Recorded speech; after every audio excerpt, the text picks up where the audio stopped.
IPL 2026 సీజన్కు సంబంధించిన అధికారిక షెడ్యూల్ను బీసీసీఐ విడుదల చేయడంతో పాటు క్రికెట్ అభిమానుల్లో ఒక్కసారిగా ఉత్సాహం అయితే ఉరకలేస్తుంది. కారణం ఏంటి అంటే ఇక ఈసారి ఐపీఎల్లో మ్యాచ్లు ఎక్కువ. ఈ 19వ ఎడిషన్ మార్చి 28న బెంగళూరులోని చిన్నస్వామి స్టేడియంలో చాలా గ్రాండ్గా స్టార్ట్ అవుతుంది. గత ఏడాది ఛాంపియన్లుగా నిలిచిన royal challengers Bengaluru, sunrisers Hyderabad జట్ల మధ్య జరిగే తొలి పోరుతో ఈ మెగా టోర్నమెంట్కు తెరలేవనుంది. అయితే మొదటి మ్యాచ్లోనే సన్ రైజర్స్ ఆర్సీబీ తలపడుతుండడంతో తెలుగు రాష్ట్రాలలో ఆరంభంలోనే ఐపీఎల్ సందడి భారీగా ఉండనుంది. దేశంలోని వివిధ రాష్ట్రాల్లో జరగనున్న అసెంబ్లీ ఎన్నికల దృష్ట్యా ప్రస్తుతానికి కేవలం మొదటి 20 మ్యాచ్ల షెడ్యూల్ని మాత్రమే బోర్డు ప్రకటించింది. మిగిలిన మ్యాచ్ల వివరాలను ఎన్నికల తేదీ తర్వాత ఖరారు చేయనున్నట్టు వెల్లడించింది. అయితే ఈసారి ఐపీఎల్ మరింత భారీగా ఉండబోతుంది. మొత్తం 10 జట్లు పాల్గొనే ఈ టోర్నీలో గతంలో కంటే ఎక్కువ మ్యాచ్లు నిర్వహించే అవకాశం ఉంది. అంటే మొత్తం 84 మ్యాచ్లు నిర్వహించే అవకాశం ఉంది.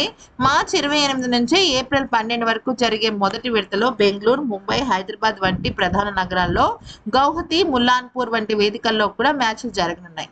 డిఫెండింగ్ ఛాంపియన్స్ హోదాలో ఆర్సీబీ 5 హోమ్ మ్యాచ్లను బెంగళూరులో ఆడనుండగా మరొక 2 మ్యాచ్లను రాయ్పూర్లో ఆడనుంది. అలాగే రాజస్థాన్ రాయల్స్ తమ తొలి కొన్ని మ్యాచ్లను గౌహతి వేదికగా ఆడబోతుండడం విశేషం.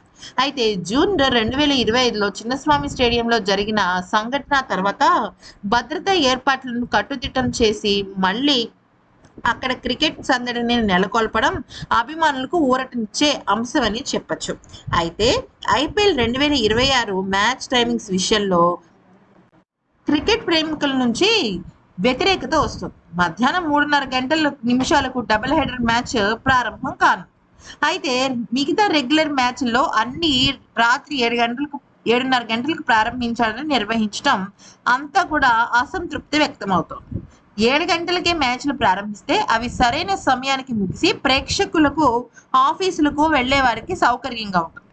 అలా కాకుండా 7:30 అంటే అది కాస్త ఇంకా లేట్ అయిపోయి అర్ధరాత్రి వరకు వెళ్ళిపోతుంది.